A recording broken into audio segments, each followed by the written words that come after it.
Pleasure to welcome Blaine Fowler into our True Blue studios. All right, on the road at Virginia Tech, home for St. Mary's.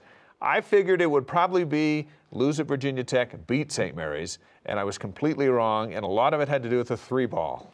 Yeah, they're not shooting the three ball well at all right now, and this is an epidemic, really, for this team. But they go and they win at Virginia Tech because they did other things well.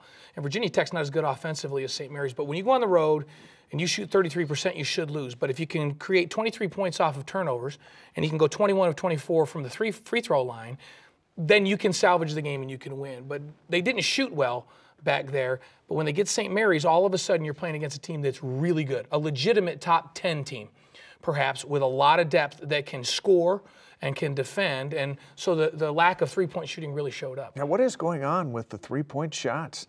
I think they've made 11 of 72 over the last 4 games. And this is a pretty good three-point shooting team, or at least it was. Well, I think what happens in this game against St. Mary's is they come out and BYU's playing zone, and Steindl comes off the bench for St. Mary's and knocks down 4 threes. And now BYU's playing from a deficit, and guys get in a hurry. Those aren't even close. No, and they're feeling like, I've got to make a 3 now because we've got to keep pace. You got to keep pace with St. Mary's. At that time and at this point in the game, when we're watching all these missed threes, BYU still needed to be throwing it inside. Now, Noah Hartsock was 5 of 9 in this ballgame. 9's not enough shot attempts. Brandon Davies got his, and he missed shots that he usually makes in this ballgame. And St. Mary's is a pretty good interior defensive team against Davies, but Hartsock's your guy. He's your best player. He needs more than 9 shot attempts.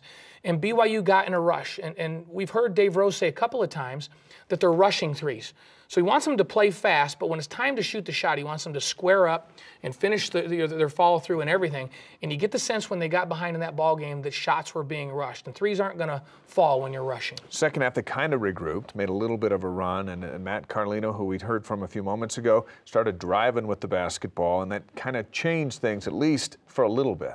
Well, and this is what BYU, if you're not knocking down threes, and I was glad to hear Carlino after the game say, yeah, I realized I wasn't making shots. The 3 wasn't going to fall, so I decided to take the ball to the basket. And what a difference that made.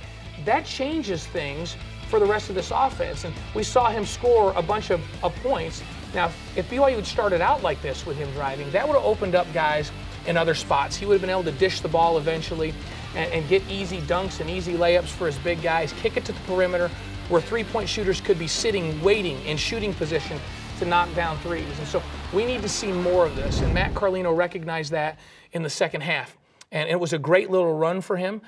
We need to see more of that, especially as they go into Gonzaga now, where the guards break down the defense, much like St. Mary's guards broke down BYU's defense. 2 home losses in a row. That hasn't happened since 2004, and now there's a lot of pressure. Now they're fighting to save their season, and Gonzaga isn't a bad team coming in here Thursday night. No, and Gonzaga, they're king. Until somebody unseats him as king, right. And I know St. Mary's is great, but they are the king of this conference, and they're very deep.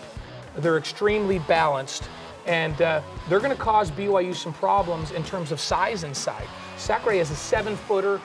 Harris is 6'7" inside. They've got a nice combination of size and talent on the perimeter, but they're a little like BYU in that their guards are young. Right. They start a freshman that handles the ball most of the time.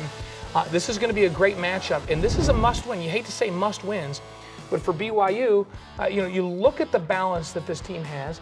Elias Harris at 6'7", averaging 13.7 at that forward spot. Pangos is a freshman guard who right now is head and shoulders above everyone for the Freshman of the Year award. And Sacre is that 7-foot center inside who can really give people problems. Very active big guy that can block shots and gives you an inside presence. So, I mean, the story for Gonzaga, balance.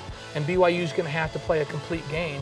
And they can't afford to lose at home to Gonzaga now if we're going to talk about an at-large possibility for the NCAA tournament. Or even if it's to get the 2nd seed in the conference tournament, which means you don't have to show up to the semifinals. And that's a big deal, too. Yeah, that makes a huge difference. Let's answer a Twitter question from one of the folks out and about. MVHS Dynasty, what has to happen between now and the last game this year for the team to meet the goal set at the beginning of the year? Well, first of all, they need to get a win against Gonzaga, because that will start things in motion and hopefully get them out of this shooting slump that they've been in. BYU's so good up front that they're always going to have that, but they need complementary jump shooting from the outside. They've got to slow down when they're shooting and make shots. If they can do that, and it all starts with building confidence versus Gonzaga, then they can finish strong, get to the NCAA tournament with a strong West Coast Conference tournament.